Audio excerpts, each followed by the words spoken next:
400 feet. The school will be on the other side of us, according to the map. The traffic will be everywhere.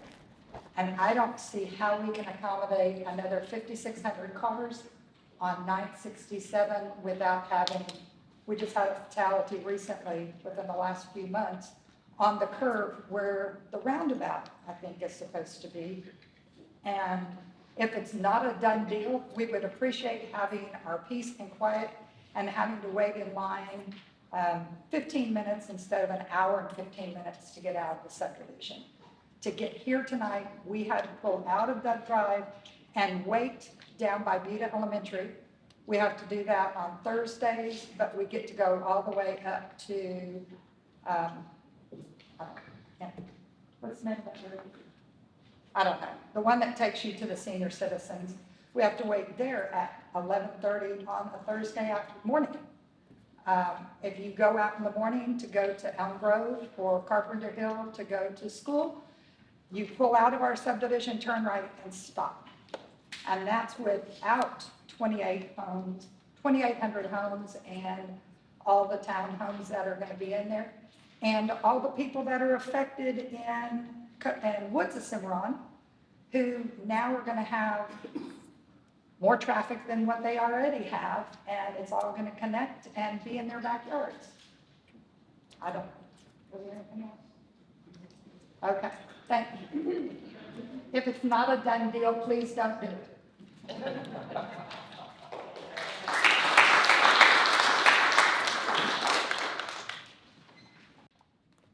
My name is Barbara Terrell, and I live at 905 Magnolia Drive in Coast Cimarron. I just want to appreciate your time tonight to be able to address my concerns, and that is about the allocations of our natural resources. I know that Buda has planned ways of giving water to this development, but have they also thought about how we're going to replenish the aquifers? Is it over recharge zones? How big is this park that we're talking about to accommodate that? Because I think the weather that's going on right now, the drought and the current climate conditions, it really just illuminates the fact that we need to proceed cautiously before we do anything, in my opinion.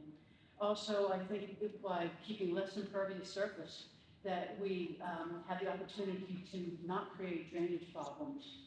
And that's just, that's what I wanted to say. I'm just concerned about them. Rather going at a reasonable pace with this and don't be pushed. Thank you.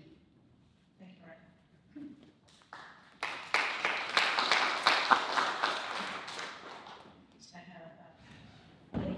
you. My name is Mary Marsh. I live at 410 Ranger Drive in the Cimarron Park subdivision. Our family moved to Buda 25 years ago.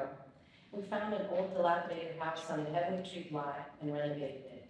It's beautiful. I love my house and I love my neighborhood. Back then, Austin and the surrounding cities were lush with trees. We had easy access to the city and we didn't have the extreme weather events that we are having now. We moved to Buda to be near the city, but not in it. At the same time, there was no traffic in Buda. Downtown was pretty deserted and the park was a field. We loved the small town feel though. The people were nice, and we loved Buda Fest and the famous Winter Dog races. We still do. Buda has done a fantastic job of revitalizing downtown and building a wonderful city hall. You took an empty field and turned it into an amazing park with tons of community events. All of those things benefit the community. However, what is the point if we can't get to it? What was once a 7-minute drive now takes up to 45 minutes in peak traffic times. We don't have the infrastructure for another subdivision. Due to the increased traffic that comes through our neighborhood, in the last 6 years, 2 of my cats have been run over, several deer, and my stone pillar mailbox has been hit and demolished 5 separate times. My masonry skills have improved, so I guess that's fun benefit. For years, almost every day, I jogged down Dove Drive enjoying the outdoors in the forest. In the evening, we walk with my neighbors and their little children along Dove Drive and head to the other park swings. The kids love searching for baby deer and foxes. They say they feel like it's an adventure. When I first heard about the development, my eyes literally teared up. I thought of knocking down the forest, terrifying the wildlife, and all the noise and construction for years really freaked me out. When I started informing all my neighbors, they all had the same reaction, a look of horrified revulsion, followed by an outraged no. I don't know what that guy was talking about. He met with neighbors that said they loved the project, but not a single neighbor wanted to knock down the forest, increase traffic, create water issues, or years of construction of noise and pollution. The slogan for Austin used to be "Keep Austin Weird." While Austin is no longer weird, lush, or easily accessible, the builders managed to build away everything that was cool about Austin. Please don't do that here. Milestone, community builders, is their slogan. They will be building a community of people stuck in traffic, waiting to get home in 108-degree heat. On their website, they claim, "We want you to love coming home every day." Their website doesn't have anything about not being in the forest, terrifying the animals, creating water issues, noise pollution for who knows how long. And their sales pitch definitely didn't have anything about creating more traffic that could demolish their mailboxes and possibly kill your cats. I also request less homes and larger lot sizes that match the existing neighborhood across that drive. Please make sure you keep more of the existing trees, more trees per lot. If you let this project go through, we will have to change the Buda slogan. Let's call it what it is. Breathe easy here while we knock down the forest, terrify the animals, and make you choke on pollution. I love living in Buda, and I would like to continue living here. I want to contribute to making Buda a great place to live. Please make the right decisions regarding this issue. We're counting on you. And thank you for your time and attention.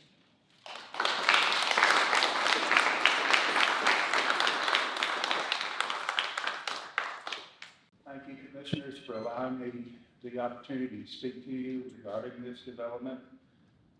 In looking at the presentation that Milestone did, it seems that it's evident that they have a very complex and they address greatly the quality of life for the people who will be living in there. My question is, at what cost to the quality of life of the adjacent communities?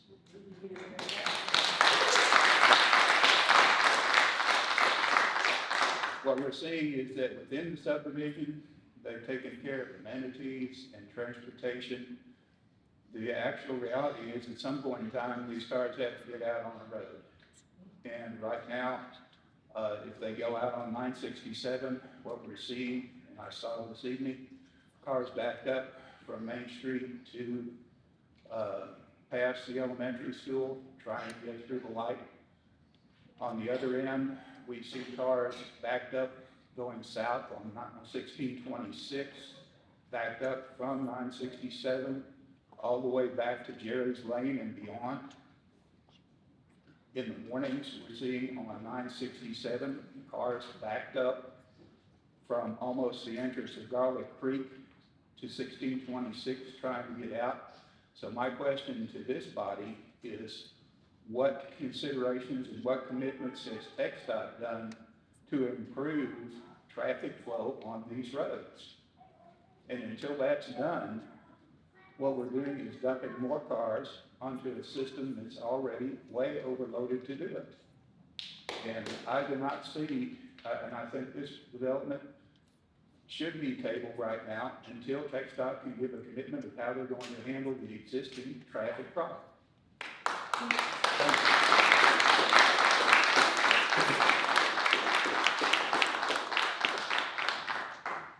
Good evening. My name is Jacob Hill. I am representing the neighborhood Creekside Park. And honestly, I don't think they're going to go through with a single thing they said. The main reason is because in their contract, in their lease agreement to own the property, they had to maintain the fence. There is a quarter-mile of fence missing along the creek side, or along the creek to the park, or to the property, and that's endangering my neighborhood. There is, what they didn't say is they are relocating a couple herd cattle. One of those bulls has been getting into my neighborhood, walking down the street, endangering kids. And I've been the one dealing with that for the past couple months. They haven't known about it. They haven't done a single thing about it. Nobody goes to the park anymore. People are afraid to walk their dogs. So if they won't protect the citizens of Buda before they start development, what do you think they're going to do during development? They don't care about it. I think community building is a joke.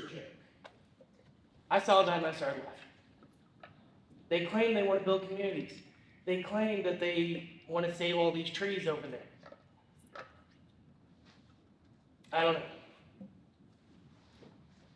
Nobody wants to walk their dogs, go to the park. The only reason they go to the pool is because it's fenced in with spiked, curved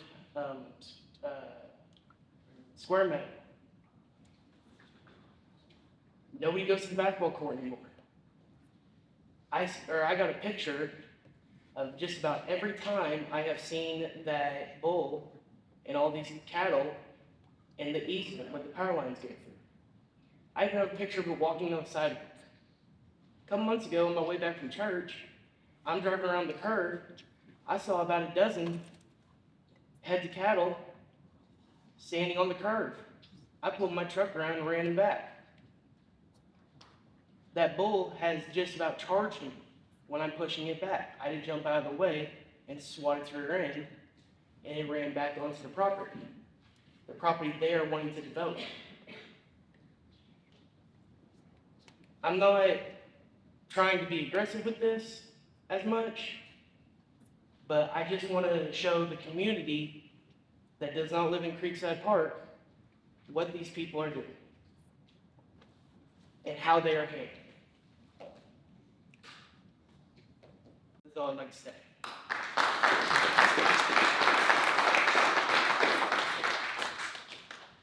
Madam Chair, Commissioners, nice to see you. He almost got through his remarks without putting a gun to our head, but Jeff Howard can't help himself. My last meeting as chairman, he stood right here in the spot, and he told us this is gonna happen, whether you like it or not, and there's nothing you can do about it. And he almost got through his presentation tonight, but he couldn't help himself. One more time, he had to remind you, there's nothing you can do about it. That's not true. There are a lot of different things you can do. First, I'm gonna get into some granular detail here. In terms of the agreement that we're talking about, you have to forgive me, I don't have my glasses. When you get into the chart, it's looking at the R3, one of the things you'll see is 7.5 minimum side yard setback. For the alley load, 5-foot side yard setback. We specifically took that out of the UDC because we don't want it in the UDC, number one. Number two, 40-foot lots for the rear load. Those are 40-foot wide lots with a 5-foot side yard setback. It's the exact kind of density we removed from the UDC because as a body and with the council's consent, we all agreed we don't want that. And that's specifically what they're asking for. And their rear yard setback is 10 feet. And that's really not a whole lot of rear yard. In terms of this entire process, in philosophy, it's called moving the goalposts. You can never be wrong if you keep changing your argument. Every single time, review the record, every single time they've come to a workshop or a hearing or a meeting here or at council, they change their story. Every single time. The size of the property, the number of lots, the TIA, the number of trees, you name it, every single time the story has changed. I served a year on the Zoning Board of Adjustment as a member, I served 2 as chair. I served a year on P&Z, I served the last 9 as chair. This is the most aggressive, dishonest grab I've seen in 13 years volunteering for the city of Buda. Earlier, standing right here with the words right in front of you, they lied to you about tree mitigation. It says very clearly, up to 15% of the protected trees on the property, Bailey and Armbrust, up to 50% of the protected trees may be removed without mitigation. It's right there. He told you they would be mitigated, and they're not. Beyond that, 25% of signature trees and 15% of heritage trees. When we get into the 1626 connector, it's a myth and it doesn't exist. and it never has. And they were dishonest in the past when they told us how far they had progressed in their negotiations. They've been dishonest when they've told us how far they've progressed in their conversations with the city of Austin. And I believe staff and members of council can validate that they were dishonest about that. As we've discussed over and over, commissioners, a development cannot degrade the level of service at an adjacent intersection. There is no way, with or without a 1626 connector, you can put this development in this spot and not degrade the LOS at every single intersection.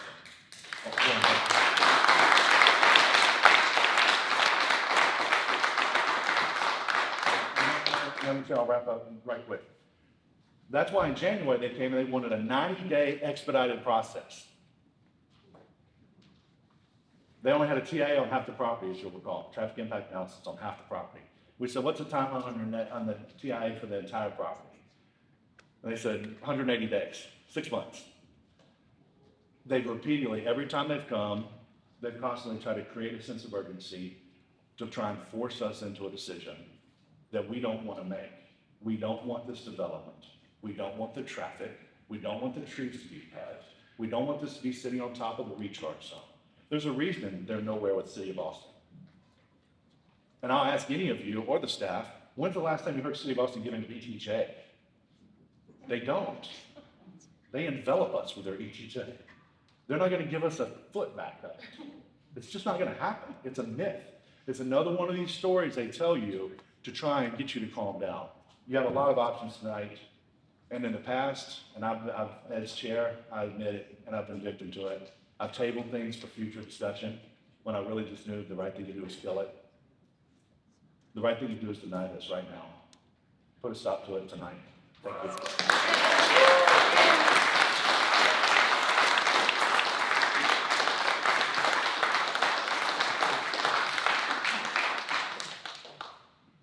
Good evening. Appreciate the time to come and address you.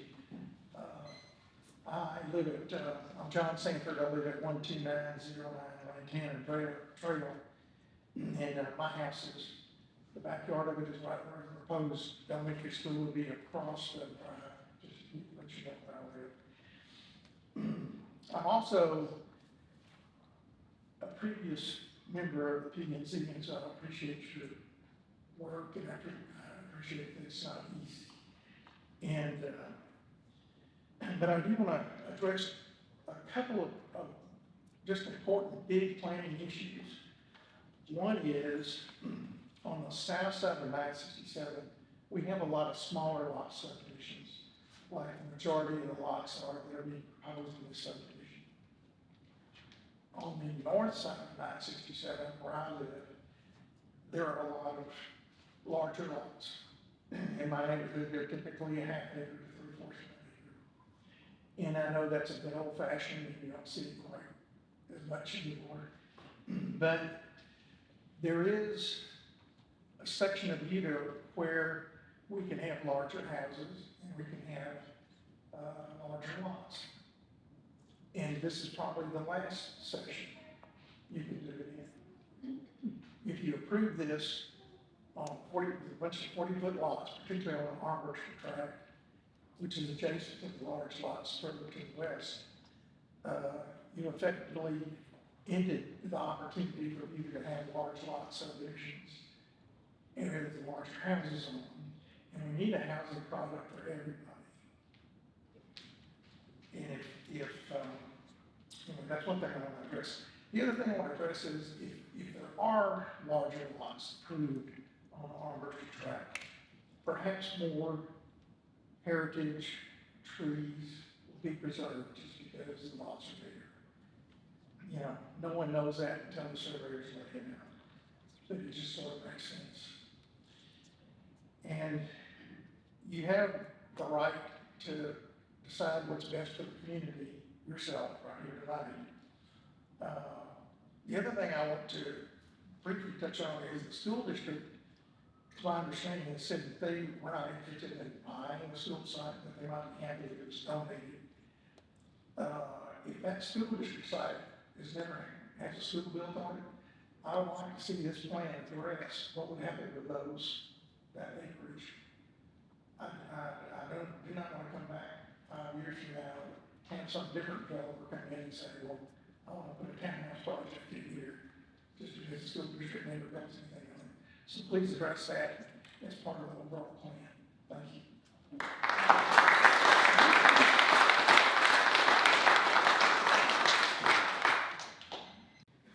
First, I'd like to thank every one of you. I've served on boards and commissions. It's not any fun, okay? And thank you for the grinding, listening to all of us complain. I, for one, am very glad if Milestone builds the road from 967 to 1626. It's got to be done first. Don't believe it until it's signed, sealed, and delivered. The last piece of property is not signed, it's sealed, and delivered.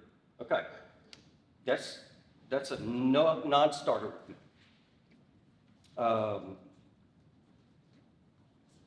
Will there be some sort of traffic control at 967 when all of these 12-yard gravel trucks and dirt haulers are going to be coming in, one way in, one way out, till this other road is built?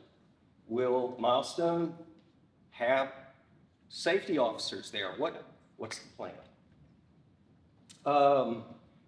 I would like the city of Buda to do its own tree survey.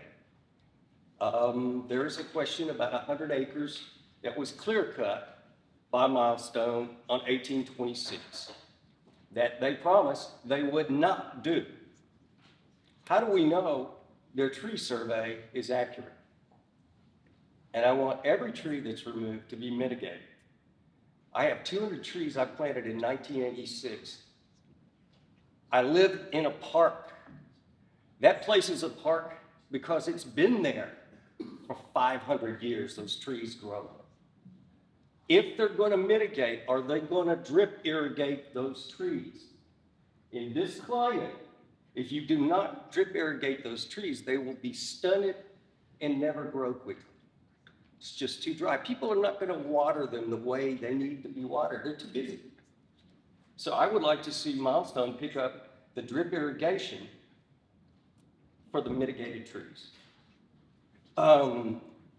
What's the deal on conserving water? Are we going to force xeriscaping in the lots? What's the plan there? Anybody thinking about how much water we waste on carpet grass?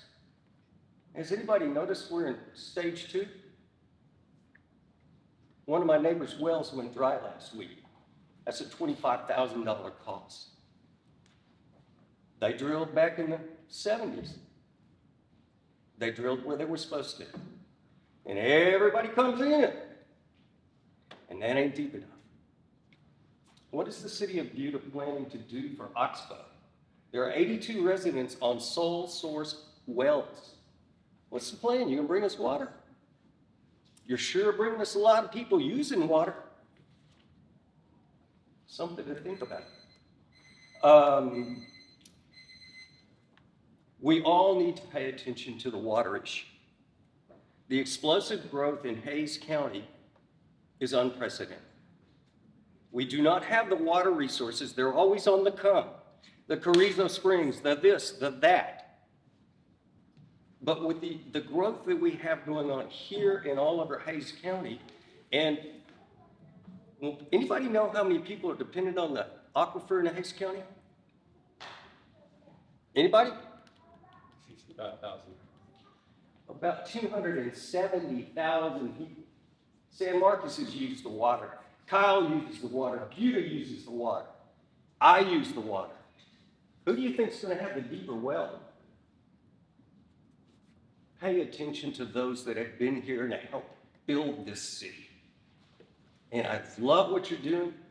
Please do not pass this tonight. Please do not say yes on this tonight. Please get these questions answered. Thank you.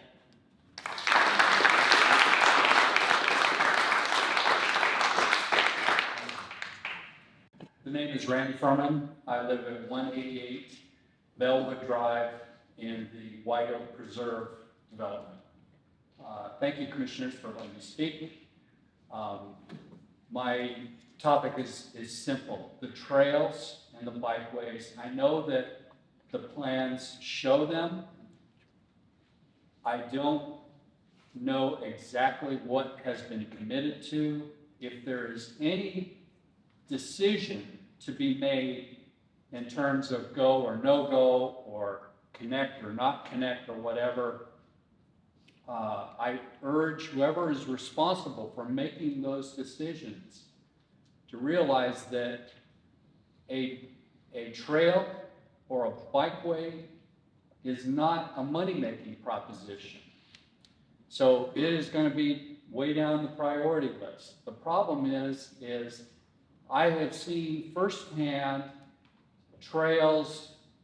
plans for trails for my entire life. I'd rather not be talking to my children and grandchildren and great-grandchildren, if I'm lucky, about the connector between San Antonio and Austin or whatever it is. I'd like to see it done now. Thank you. Thank you.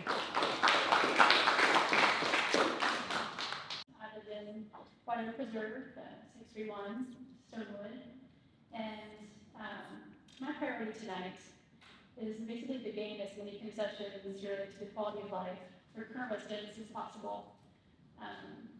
Having been here once before, listening to this presentation, it does seem like more likely than not it's going through. I hope that it doesn't, not because I'm anti-development, but it's just too much for that space.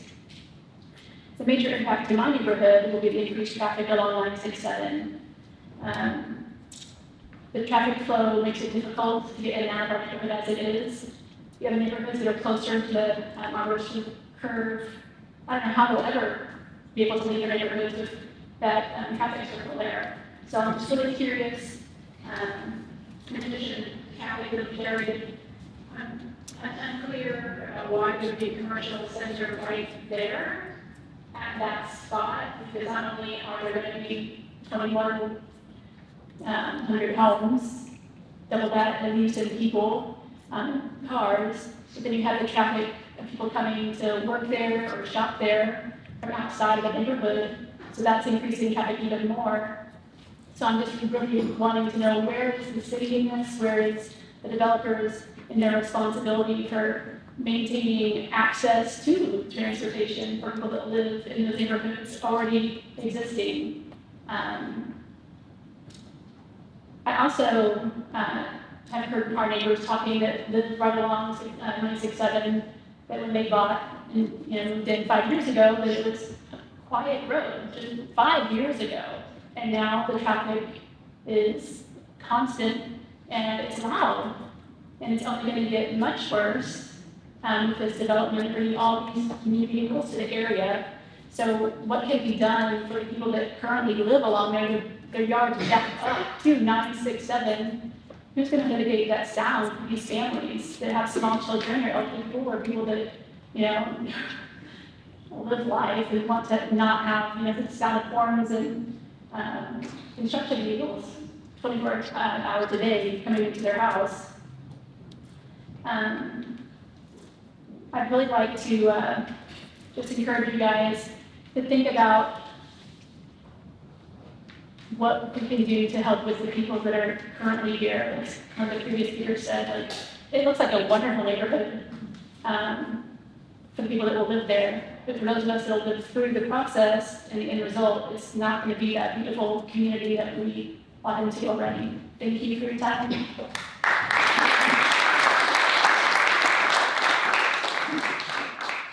Thank you. My name is Andrea Clark. I live at 12913 Lake Tanis Trail in the coast of Cimarron.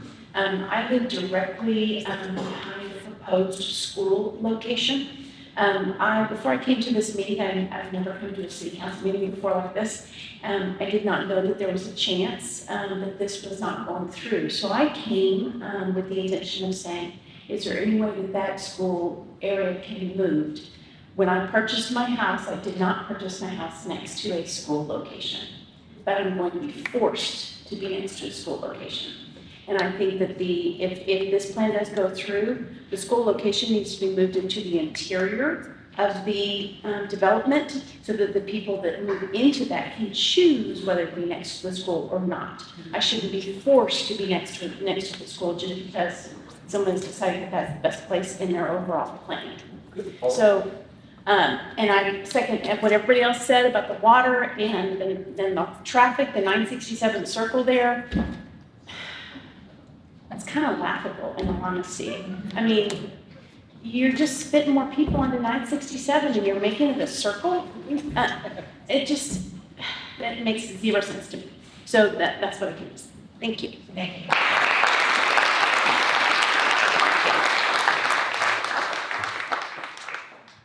Alan Walter.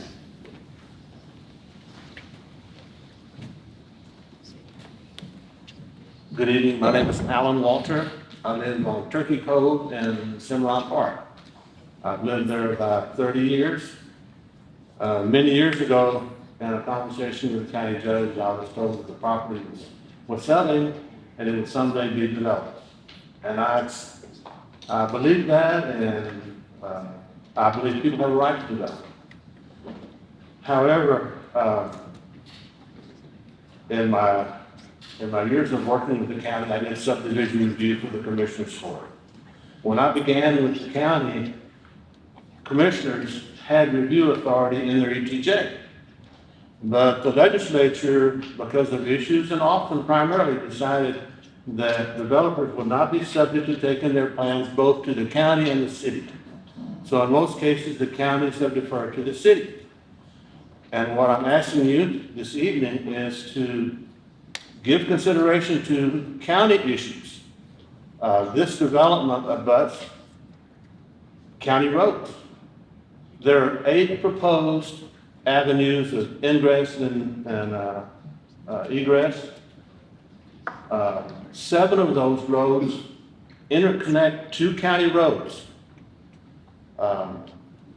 Only one of those roads has a sidewalk on it. All the rest of the sidewalks, and especially in Cimarron Park, some of those in the codes do, but most of this traffic is going to be routed through Cimarron Park, not the codes of Cimarron. I know those are roads right there, but they have direct access to 967. I've called the county judge's office and talked to his aide. I've talked to the commissioners. I've talked to the county road engineer. To my knowledge, none of them have been consulted or asked for comments concerning this development. This plan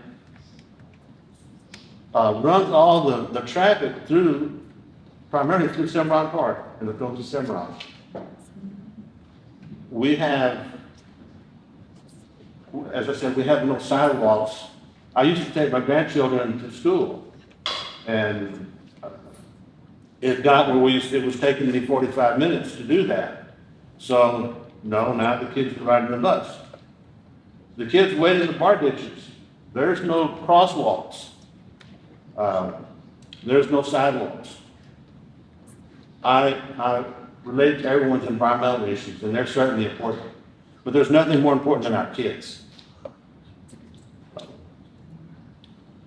I think this project should be placed on hold until such time as a proper transportation plan can be presented that protects the interests of everyone, not just the city of Buda, but also Hays County. There are a lot of people that were never notified because they were outside this 400-foot notification range.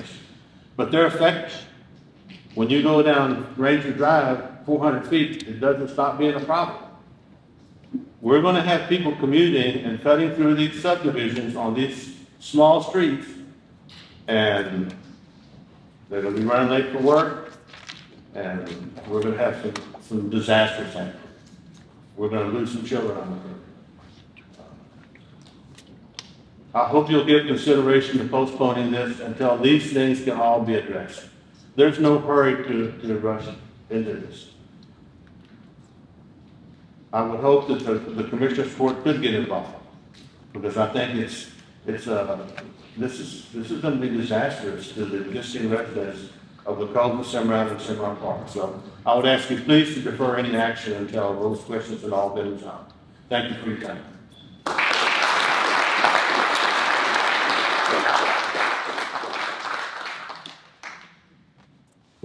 Thank you for this chance to be in front of y'all. My name is Charles Franks. I live at 12710 Dove Drive, which is at the intersection of Dove and Ranger, where there's a four-way stop sign there. Maybe 20% of the people stop at. A lot of times they're going around that corner at 20 or 30 miles an hour. Yes, traffic is a problem there. My driveway, sometimes I have to wait 3 or 4 minutes just to be able to back out of my driveway because people don't stop from one way and then they stop from the other way.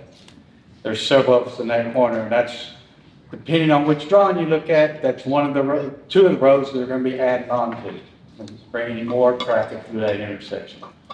The traffic circle there on a 55-mile-an-hour road, I don't think that's going to work without backing traffic way up back to Buda, because people are going to try to figure out how to get around it like they do all the other ones that's here. And during construction, the damage to the existing roads there, of them coming through Dove and Ranger, is going to deteriorate because those roads haven't had anything done to them in over 20 years. So there's very little stability left in them.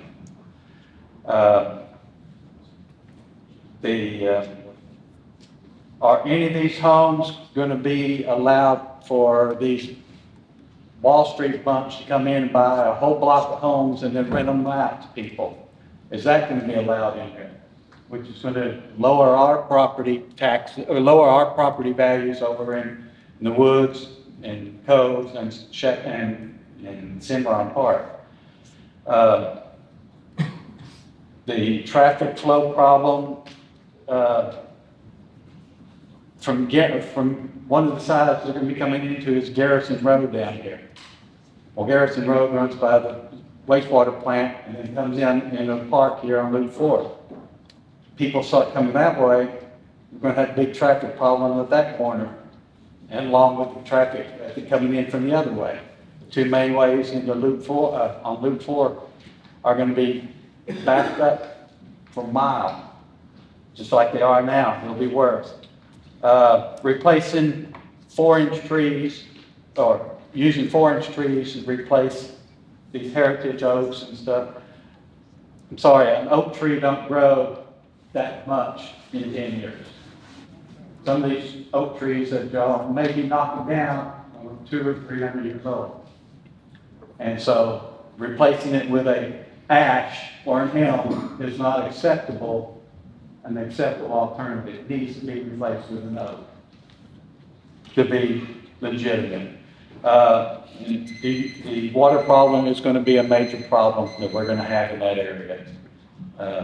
If Buta's supplying it, I know the water tower there in Cove supplies the pressure for the water pressure for all those that are getting water from Buda right now.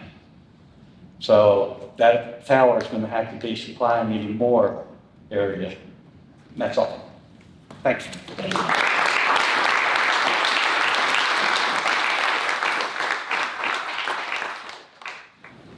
Good evening. First, let me thank you for allowing me to address you on an issue of utmost concern. I'm talking about this proposed development that we've been hearing about tonight and all the problems associated with it. I'm Gerald Hosky, and I live at 308 Fox Hollow in Coves of Cimarron with my wife, Val.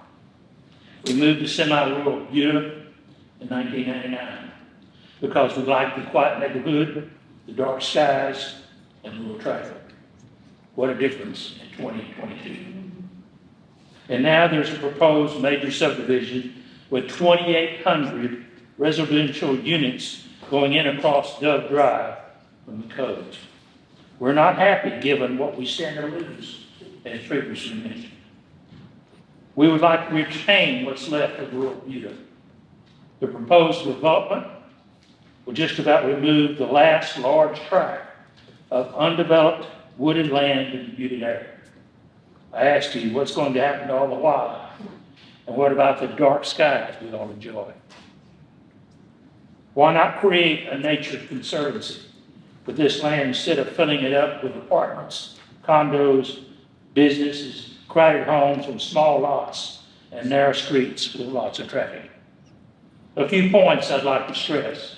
One, if this subdivision is going to be built, please make sure that the north-south major thoroughfare is at least 4 lanes wide with turn lanes and is completed from 967 to 1626 before any other projects are built. To accommodate two-way traffic, please make sure that all other streets are at least 2 lanes wide with a turn lane, curbside parking, and sidewalks.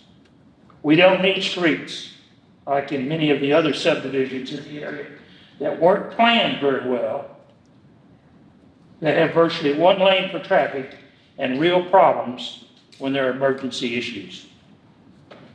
Better yet, require another entrance on the east side of the development hooking up with County Road 236 in Buda, and see how the people in Buda like the additional traffic.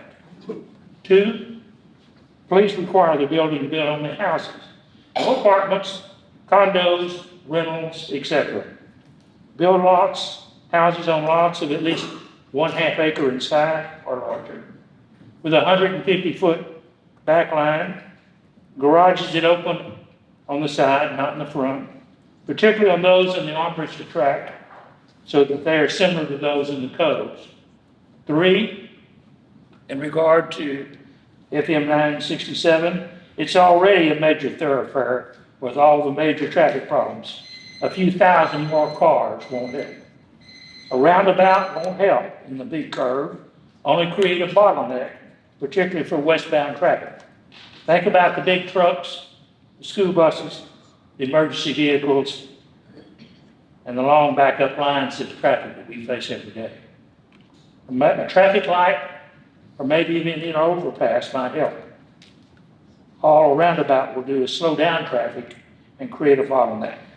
Plus, remember that curve floods when it rains a lot, thus closing 967. 4, then where's the water coming from for all these homes? We're already experiencing the drought with limitations on water usage. How about sewer? Other utilities?